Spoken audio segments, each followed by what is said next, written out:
मेरे बच्चे और बच्चियाँ जय स्वामीनारायण।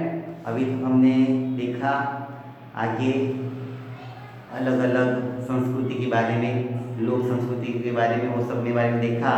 आज हम देखते हैं आदिवासी संस्कृति, ट्राइबल कल्चर के बारे में पढ़ेंगे। तो वर्षों से इस भूमि पर रहने वाले आदिवासियों की संख्या भारत में अच्छी है। आदिवासियों की संस्कृति की महत्वपूर्ण पहचान होने के कारण उसका जानना समझना आवश्यक है। आदिवासी संस्कृति को समझना हो तो इसे भारतीय संस्कृति सभ्यता के संदर्भ में ही देखा जा सकता है। आदिवासी संस्कृति शास्त्रीय प्रतिष्ठा और लोक संस्कृति से अलग है। जबकि आदिवासी संस्कृति लोक संस्कृति के कई तत्व होते हैं, लेकिन प्रतिष्ठ संस्कृति के साथ अपवाद स्वरूप संबंध रखती है। आदिवासी संस्कृति में प्राचीन और आधुनिक आदिवासी संस्कृति में महत्वपूर्ण पहचान वर्षों तक बनाए रखी है, परंतु ये तो हमने पढ़ लिया था। आदिवासी संस्कृति की परिभाषा यहाँ से हम चालू करते हैं। तो भूपेंद्र ब्रह्मभट्ट प्रकृति के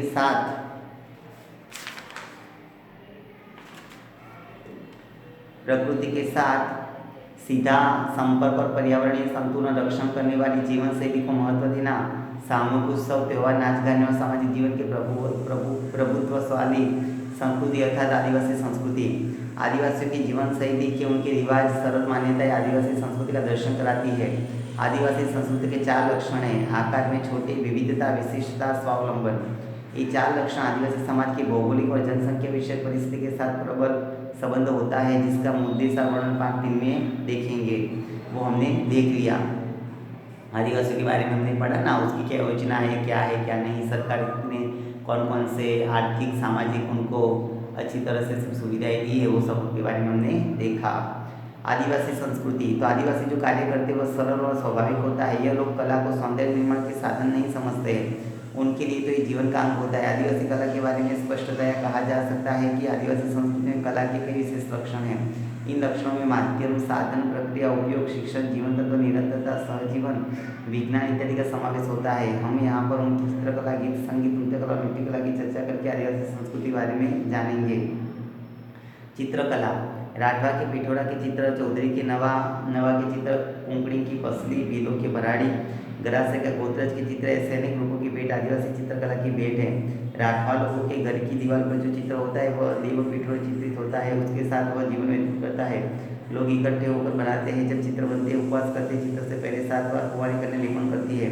संगीत, नाच गान के साथ चित्र बनाया जाता है। चित्र समूह जीवन खुश हो जाता है। उनके चित्रों में देव, राजा, किसान, पेड़ पत्ते, सूर्य, चंद्रमा, जीव, पशु पक्षी होते हैं, जिसमें चमकीला रंग भरा होता है। संगीत, गीत संगीत, नृत्य कला, तो गीत संगीत और नृत्य आदिवासी जीवन संस्कृति का अभिन्न भाग है। उनके आर्थिक रूप में विषम जीवन में नई चेतना, उल्लास और प्राण संचय का कार्य गीत संगीत और नृत्य करता है। आदिवासी संगीत कला में उनके संगीत के अलग अलग वाद्य तंत्रों का महत्व है। वाद्य तंत्र लकड़ी, हड्डी और चमड़े के उपयोग से बनता है। उनके संगीत वाद्य में चमड़ा वाद्य, ढोल, नगारा आदि होते हैं। तो वायु वाद्य में बांसुरी, शंख, शहनाई, मुगल होते हैं। तार वाद्य में तंबूरा, सारंगी तथा बोल होते हैं। डोगरू, त्रांशा, मंजीरा जैसे संगीत वाद्यों के साथ लोक संगीत ऋतुओं, देव और सामाजिक जीवन से जुड़कर गाते रहते हैं। आदिवासियों के जीवन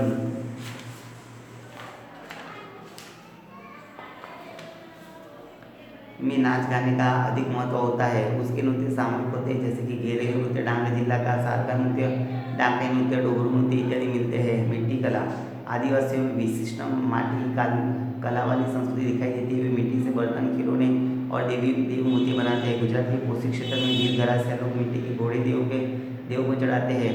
ये लोग उस घोड़े को जीवित घोड़े समान समझते। गुजरात की आदिवासी जातियों में चौधरी, गामित, कोड़िया, वीर, राठवा सभी मिट्टी के घोड़े, हाथी, बाघ, गाय, बैल, स्त्री पुरुष इत्यादि की मूर्ति बनाते हैं और इस आकृति को देव अर्पण करते हैं। ये सभी प्रकृति के अंश से ऐसी भावना और विचार आदिवासी संस्कृति में हमेशा महत्व रखती है। भारतीय समुदाय, भी भारतीय समुदाय के बारे में जानते हैं। भारतीय समाज बहुमुखी समाज के सामाजिक सांस्कृतिक की विविधता वाला है। इसमें अलग समुदाय मिलते हैं, जैसे कि धार्मिक समुदाय, ग्रामीण और शहरी समुदाय। आदिवासी समुदाय की जानकारी प्राप्त करेंगे। समुदाय का अर्थ, तो समुदाय अर्थात निश्चित भौगोलिक क्षेत्र में रहने वाले समान संस्कृति और अपनेपन की सामूहिक भावना, आपसी संबंध रखने वाले मानव समूह को समुदाय कहा जाता है। समुदाय के प्रकार, तो 4 प्रकार के समुदाय के प्रकार है: धार्मिक, ग्रामीण, शहरी और आदिवासी। इसमें पहले धार्मिक समुदाय का प्रकार देखते हैं। तो विद्यार्थी मित्रों अपने पाठ 1 में धार्मिक समुदाय की आंकड़ा की सूचना प्राप्त की है। यहाँ पर हम अनेक धार्मिक समुदाय की विशेषताएं देखेंगे। तो धार्मिक समुदाय की जो परिभाषा है यहाँ पे लिखी हुई है, वो परिभाषा हम पहले समझ लेते हैं। क्या है परिभाषा धार्मिक समुदाय की? धार्मिक समुदाय अर्थात एक ऐसा निश्चित समूह जिसका अपना महत्वपूर्ण तत्वज्ञान, पूजा, उपासना प्रणाली, धार्मिक मान्यताएं, विधि विधान और आचार संहिता में समान समुदाय होता है। तो हमारे देश के अंदर बहुत धर्म है, हिंदू, जैन, बौद्ध, बहुत सारे धर्म हैं। तो ये सब यहाँ पे दिखाई देते हैं हमको। भारतीय संविधान की धारा 25 में प्रत्येक व्यक्ति को अपना धर्म स्वयं स्वतंत्र रूप से स्वीकार करना तथा व्यवहार में लाने और उसका प्रचार प्रसार करने का अधिकार रखता है। विश्व में भारत की धार्मिक विश्वास की सहिष्णुता और विविधता की स्वीकृति के रूप में है। भारत में सभी प्रकार के लोग अपनी धार्मिक मान्यताओं से संरक्षित करने से स्वतंत्र है। अलग अलग धार्मिक समुदाय का परिचय निम्नानुसार। इसमें पहला हिंदू समुदाय। हिंदू, हम लोग हिंदू है तो हिंदू संप्रदाय के बारे में हमको जानना चाहिए।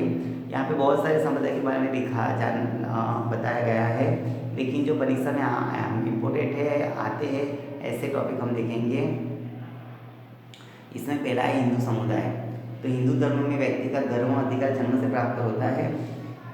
इसमें ईश्वर नाम की शक्ति किसी भी रूप में स्थित है। व्यक्ति ईश्वर की प्राप्ति कर सकता है, ऐसा दृढ़ निश्चय है। हिंदू समुदाय ईश्वर नहीं मानता है। इस धर्म में विविधता मिलती है। धर्म, कर्म और मोक्ष 3 महत्वपूर्ण सिद्धांत है। धर्म नैतिक बल है। कर्म व्यक्ति को अच्छा खराब कर्म फल देता है। मोक्ष कर्म और जन्म मृत्यु से मुक्ति प्रदान करता है। श्रीमद् भगवद गीता इनकी धार्मिक पुस्तक, मंदिर, धार्मिक स्थल है तथा धर्म स्थल पर सेवा पूजा करने वाला पुजारी कहा जाता है। हिंदू धार्मिक ग्रंथों के अनुसार व्यक्ति को संपूर्ण जीवन में 16 संस्कार में से गुजरना पड़ता है, जिससे मुख्य जन्म, विवाह, मृत्यु संस्कार है। हिंदू धर्म में शैव, वैष्णव, शाक्त और स्मार्त 4 भाग दिखाई देता है। शैव शंकर शिव की पूजा करते हैं। वैष्णव विष्णु की, शाक्त देवी या माता की और स्मार्त लोग शिव, विष्णु एवं देवी तीनों की पूजा करते हैं। हिंदू धर्म में कई संप्रदाय, पंथ, धाराएं है, खूब जटिल है, फिर भी ये विशाल हिंदू समुदाय के साथ संबंध रखते हैं। इस प्रकार हिंदू धर्म विविधतापूर्ण होने के पश्चात भी आपस में संलग्न है। तीर्थाटन करना, पवित्र नदियों में स्नान करना, दान देना, धार्मिक व्रत करना, ग्रंथों को पढ़ना, त्यौहार मनाना, धार्मिक स्थलों और धार्मिक संतों को दान देना और सेवा करना महत्वपूर्ण है। तथा दिवाली, होली, नवदिन के धार्मिक त्यौहार है। हमारा चिन्ह यहाँ पे ओम, वो हमारा चिन्ह है, ठीक है। तो इसके बाद दूसरा जो IMP है वो हम देख लेते हैं। इसमें है चौथे नंबर का जैन समुदाय।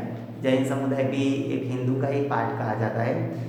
भारत में जैन धर्मावलंबी की संख्या कम है। ये मुख्यतः गुजरात, महाराष्ट्र और राजस्थान में रहते हैं। भारत के प्राचीन धर्मों में जैन धर्म की गणना होती है।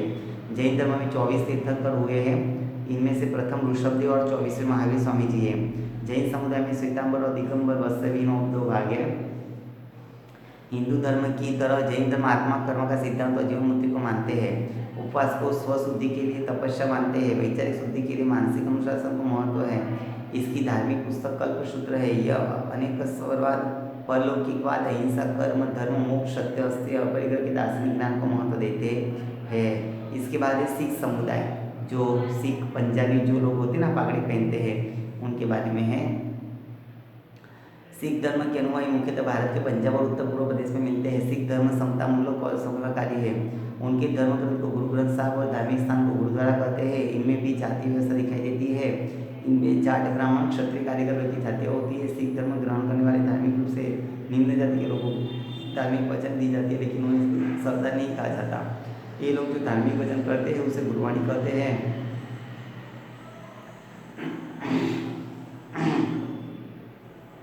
इनमें 5 क का महत्व है, जिसमें केस, कंधा, कड़ा, कच्छा, कृपाण शामिल है। सिख धर्म में लंगर का अधिक महत्व होता है। अमृतसर का स्वर्ण मंदिर इनका धार्मिक स्थल है। तो जो सिख लोग होते हैं ना, वो कड़ा भी पहनते होते हैं। आप देखना, सिख धर्म में कड़ा भी पहनते हैं वो लोग, और केस भी रखते हैं, क्योंकि यहाँ पे होता है ना 5 का महत्व है, तो केस, इसलिए वो केस भी नहीं काटते, ऐसे पगड़ी में कड़ा भी पहनते हैं। और ये 5 चीज़ यहाँ पे बताई है। इसके बाद देखते हैं बौद्ध धर्म। तो भारत में सिख धर्म के अनुयायी की तरह ही बौद्ध धर्म के लोग कम हैं। यहाँ पे अधिकतर बौद्ध धर्मी महाराष्ट्र में बसते हैं। इसके पश्चात उत्तर पश्चिम और अरुणाचल प्रदेश में रहते हैं। सम्राट अशोक के समय में भारत में बौद्ध धर्म का विस्तार अधिक था। बौद्ध धर्म में हीनयान, महायान और वज्रयान ऐसे 3 सैद्धांतिक अंतर है। बौद्ध धर्म में 2 स्तर है, जिसमें उच्चतर के बौद्ध में ब्राह्मण, क्षत्रिय और उच्च प्रमाण में गुरु पद्धति है, जबकि निम्न स्तर के बौद्ध धर्म में धर्मांतरी, आदिवासी और सीमांत समूह के लोग हैं। सारनाथ, सांची, बोधगया बौद्ध धर्म के मुख्य केंद्र है। इनके धर्मगुरु लामा के नाम से जाने जाते हैं। उनके धार्मिक स्थान पर विश्वपिल होता है। बौद्ध धर्म के स्थल को बौद्ध मंदिर के रूप में जाना जाता है। इनकी धार्मिक पुस्तक को त्रिपिटक कहा जाता है। ये लोग कर्म और पुनर्जन्म में विश्वास रखते हैं। तो यहाँ पे अलग अलग जो धर्म के बारे में बात थी। अभी दूसरा आता है ग्रामीण समुदाय। तो ग्रामीण समुदाय के बारे में हम नेक्स्ट वीडियो के अंदर देखेंगे। आज इतना ही, ठीक है। थैंक यू क्लास, તમારો દિવસ સારો જાય। જય સ્વામિનારાયણ।